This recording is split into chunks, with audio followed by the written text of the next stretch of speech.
bekerja, saya, Anda, kita bekerja, kan dapat gaji ya? Gaji. Ya, itu bahasa Arabnya gaji. Sekarang ada yang menyebut ratib. Ratib. Pokoknya disebut ujrah. Pokoknya yang harus dibayar. Makanya kalau Anda ke Timur Tengah itu naik taksi, ada tulisan atasnya taksi ujrah. Ya, bukan punya si ujrah. Nanti kalau ke Mekah naik taksinya punya si ujrah, si ujrah punya banyak taksi. Ya, bukan. Itu taksi bayar. Bukan gratis, bukan free.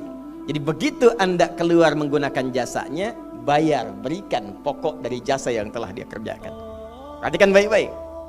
Teman-teman sekalian, ketika Anda bekerja dalam urusan dunia, Anda mendapatkan ujrah. Nih bayar 10 dinar, 10.000 rupiah, sekian, sekian, sekian. Ketika Anda kerjakan untuk misi akhirat supaya bekal untuk pulang, bukankah 10 juta ditabung, tabung, bikin rumah kan? Beli pakaian yang elok, beli kendaraan. Sama persis Anda sholat itu diberikan juga bayarannya, diberikan juga pokok pemberiannya. Anda puasa diberikan pokoknya, baca Al-Quran dikasih bayarannya, namanya pahala. Dalam bahasa Al-Quran disebut ajrun namanya. Dunia ujrah, akhirat ajrun. Lahum ajrun ghairu mamnun. Ajrun. Berapa ukurannya? Minimal 10. Turun Quran surah ke-6 ayat 160. Ya, kita keluarkan supaya terukur. Ya. Setiap pekerjaan dunia menjadi nilai akhirat punya poin. Pekerjaannya disebut hasanah namanya. Ya. Amal solehnya disebut hasanah. Siapa yang mengerjakan di dunia pekerjaan punya nilai akhirat, amal soleh namanya hasanah. Setiap hasanah punya poin 10. Man jaa bil hasanati falahu asyru amthaliha. Siapa yang mengerjakan perbuatan di dunia dan punya nilai akhirat, bekerja dikerjakan karena Allah mencari yang halal. Tuliskan poinnya. Salat, tuliskan poinnya. Setiap pekerjaan 10. Hitungannya 1 keduanya 500 tahun, 2 ketiganya 500 tahun, 3 keempatnya 500 tahun. Jadi jangan menghitung 1, 2, 3 terlalu sedikit. Ya. Di hadis Muslim saya sering katakan, ke masjid saja dapat 25 poin baru nyampe. Jarak 1 kedua 500 tahun. Jadi kalau ada yang tidak sholat dalam sehari, 1 kali sholat kehilangan 10 pahala kali 500 tahun. Dia kehilangan pahala 5.000 tahun. Ya, dosanya berapa? Nah, makanya sering kita bermohon begini, ya Allah, jadikan semua perbuatan duniaku punya nilai akhirat supaya ditampakkan di akhirat. Di hasanah dunia ini akan ditampakkan saat dihisab di akhirat. Makanya sering kita katakan, ya Al-Baqarah ayat 201, wa minhum may yaqulu rabbana atina fid dunya. Ya Allah, jadikan semua kegiatan duniaku hasanah. Namaku sudah hasanah ya Allah. Perbuatanku belum tentu. Ya sudah suami namanya Hasan, ya istri Hasanah, anaknya Husna, ya kan? Yang laki-laki Husain, tuh. Semua kumpul. Tapi kalau pekerjaannya tidak demikian menjadi amal soleh, nggak terkumpul ini. Ya, dan akhirat pun nampakkan lagi hasanahnya. Maka diteruskan ayatnya, wa fil akhirati hasanah. Makanya saat di akhirat itu ditampakkan, faman ya'mal mithqala dzarratin khairan yarah. Ya, makanya kalau mau mithqal yang khairan yarah, jangan yang syarran yarah. Ya, pada yang baik-baik, miskol tahajud, miskol untuk baca Quran, ya, miskol untuk bisa tilawah, miskol untuk mengingatkan puasa sunnah, itu khairan yarah. Ya, miskol pada yang tidak bagus tinggalkan, itu syarran yarah. Ini balik sini. Maka dapat kita nilai ini kembali kepada Allah, kumpulkan semua ini. Tinggal nanti tergantung Anda mau punya rumah di yang mana daerahnya. Komplek yang elit. Di Indonesia di sini Jakarta ada Pondok Indah. Ada beberapa tempat-tempat yang lainnya, elit kalangannya, Menteng, dan seterusnya. Maka di surga pun ada komplek yang elit-elit. Ada Firdaus, ada surga Aden, ada macam-macam. Tinggal Anda cari bekal yang serius, turunkan kemudian ke bumi. Cuman sayang, dari sekian waktu yang Allah berikan disebut dengan ajal, menjadi batasan kita untuk beramal. Setiap kita dibatasi oleh waktu. Seperti Anda pun bekerja dunia, bukankah ada waktunya? Waktu produktif untuk bekerja, setelah itu ada masa pensiunnya. Dalam bahasa Arab, sesuatu yang kita kerjakan dengan batas dan setelah hilang batasnya, selesai aktivitasnya, disebut dengan ajal namanya. Maka Allah membuat ketentuan, kita pun tidak abadi di bumi. Setiap kita punya batas waktu, kalau selesai dinas kita dan pulang kita untuk mempertanggungjawabkan semua yang kita kerjakan di sini. Maka turun Quran surah ke-7 ayat 30 berapa? 4 untuk menggambarkan ini. Walikulli ummatin ajal fa idza jaa ajaluhum la yastakhiruna sa'ata wa la yastaqdimun. Setiap umat seluruhnya tanpa kecuali itu pasti punya batas waktu untuk beraktivitas dan selesai pulang. Aktivitas kita ketika bergerak mencari kehidupan ma'isyah, pekerjaannya disebut dengan asya. Diingatkan kalau harakat fathah turun ke bawah kasrah artinya selesai harakatnya, hilang pekerjaannya. Dari asya menjadi isya. Setiap hari diingatkan kita dengan sholat isya. Hei, seaktif-aktifnya Anda, sesibuk-sibuknya akan selesai semua itu dan semua kita akan pulang. Bukankah setelah isya kita terpejam? Itu kan latihan. Makanya dalam doa saat akan tidur jadi disebutkan bisikallahumma amutu wa ahya. Ada riwayat lain ahya wa amut. Riwayat populernya amutu wa ahya. Mungkin malam ini saya pulang, saya meninggal. Makanya saat kita bangun dari tidur kita ucapkan alhamdulillahilladzi ahyana ba'dama. Ada maknya, sementara aja. Satu saat mungkin pulang. Kita nggak tahu di bagian mana yang tidur itu mengakhiri kehidupan kita saat kita pulang. Karena itu serius. Ada saatnya kita pulang. Nah teman-teman, ternyata sudah tahu akan pulang pun masih ada yang tidak memanfaatkan waktu dengan baik. Tanyakan pada setiap manusia ya, dari detik ini, dimulai dengan diri kita manusia kan? Tanyakan pada diri kita, Anda wafat tidak?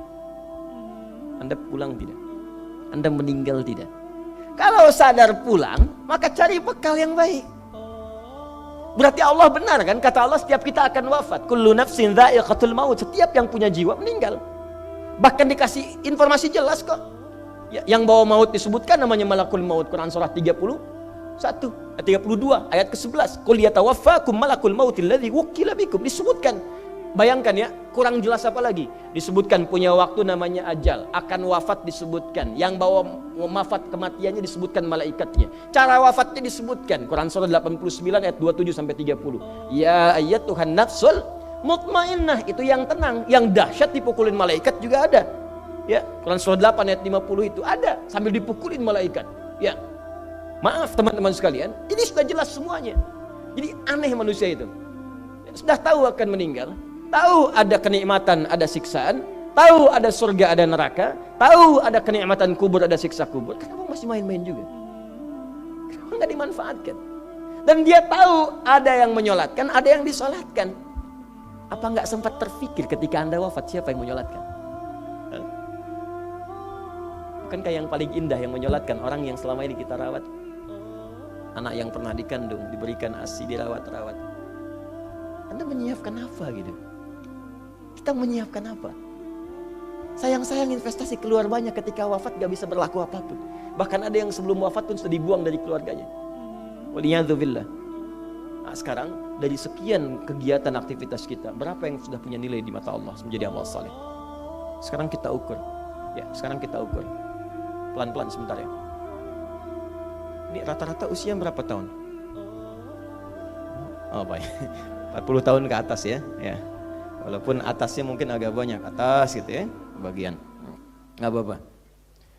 Fokus sini ya, edisi kali ini fokus saja. Biarkan saya yang datang, terangkan, tulis, hapus. Ya. Antum simak aja lah, simak, tulis dengan baik, mau ketawa-ketawa, sudah masuk surga, alhamdulillah. Udah cukup dengan amin, lihat dulu. Ini saya sering sampaikan, ini kita kasih batas standar di Al-Quran aja lah, 40 tahun misalnya. Ya, standar keseriusan beraktivitas. Ya, lihat sini. Konon dalam sebuah penelitian sederhana, manusia itu kalau dihitung-hitung aktivitasnya setengah dari usianya, itu umumnya walau tidak semuanya teralokasikan untuk tidur, beristirahat, tidur. Dari mulai lahir, bayi kecil tidur, dewasa beraktivitas, tidur siang, tidur malam, tidur macam-macam, tidur kecapean, tidur ngantuk, tidur lelah, tidur segala rupa, tidur. Setengah dari usia. Jadi kalau 40 tahun, tidurnya berapa tahun? 20 tahun. Baik. Sisanya beraktivitas, ya, nah itu berapa tahun? 20 tahun. Jadi di sini kalau kita hitung, ya kalau beriman, alhamdulillah kita sholatnya, puasanya, baca Qurannya, tapi juga kerjanya, tertawanya, candanya, macam-macamnya 20 tahun. Dari 20 tahun ini, berapa yang jadi aktivitas ibadah? Yang jadi ibadah berapa? Ya, jangan terlalu pesimis ya, ambil 10 tahun misalnya. 10 tahun ibadah. Nah, jadi di sini adalah sholatnya, baca Qurannya, puasanya, dan sebagainya, sedekahnya, infaknya. Apakah semua ibadah itu langsung diterima? Belum tentu. Syaratnya ikhlas. Wa ma umiru illa liya'budullaha mukhlishina lahuddin. Quran surah 98 ayat 5. Pertanyaannya, dari ibadah yang kurang lebih 10 tahun ini, berapa tahun yang ikhlas? Ya, ambillah tengah-tengahnya 5 misalnya kan? 5 tahun. Ini yang ikhlas, insya Allah. Yang ikhlas kurang lebih 5 tahun. Jadi usia 40 tahun ini, yang produktif amalan yang kurang lebih harapan kita diterima oleh Allah insya Allah 5 tahun. Dosanya berapa tahun?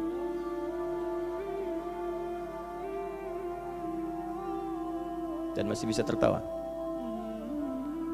Dan masih mengharap surga. Masih ingin ke surga Firdaus. Masih ingin mendapatkan segala hal yang istimewa. Sementara kita sadar, gini caranya begini. Coba ucapkan dengan kalimat yang lantang bahwa Anda tak punya dosa. Kalau tak mampu, berarti punya dosa. Ucapkan Anda sudah siap ke surga. Kalau tak mampu, amalnya masih kurang. Jadi kalau sudah merasa amal masih kurang, dosa banyak, terus masih main-main juga. Sudah tahu usia sudah di atas ini, ada yang 50, 60 tahu, waktunya sedikit. Yang kemarin-kemarin banyak yang sia-sia. Jadi kalau yang kemarin-kemarin kurang, masa sisanya masih dikurangi juga? Anda 40 tahun, 50 tahun, 60 tahun. Sekarang anak 4, 5 tahun, bahkan matanya buta, ada laki-laki, ada perempuan, sudah jadi penghafal Quran. 5 tahun hafal Quran. Belum baligh. Dan berharap punya bekal di hadapan Allah. Kemarin sahabat saya, Syekh Ali Jabir, ya, datang ke Bekasi. Cerita tentang Kaila, anak 5 tahun, mata buta. Murajaah hafalan Quran sehari 5-7 juz. Dikatakan oleh beliau, Kaila, apa enggak capek terlalu banyak? Kamu kan punya uzur di hadapan Allah. Allah Maha memahami keadaan kamu. Apa enggak lelah? Saya malu justru kepada Allah kalau kurang daripada itu. Anak 5 tahun mengulang hafalan Quran setiap hari 5-7 juz, dan malu kalau kurang di bawah itu sebagai bekal untuk menghadap Allah. Anda diberikan kesempatan sampai lebih daripada 50 tahun, lebih daripada 40 tahun, lebih daripada 20 tahun. Dan sampai kesempatan itu, sampai hari ini pun untuk baca pun belum punya waktu. Dan Anda mengharap surga, Anda siapa?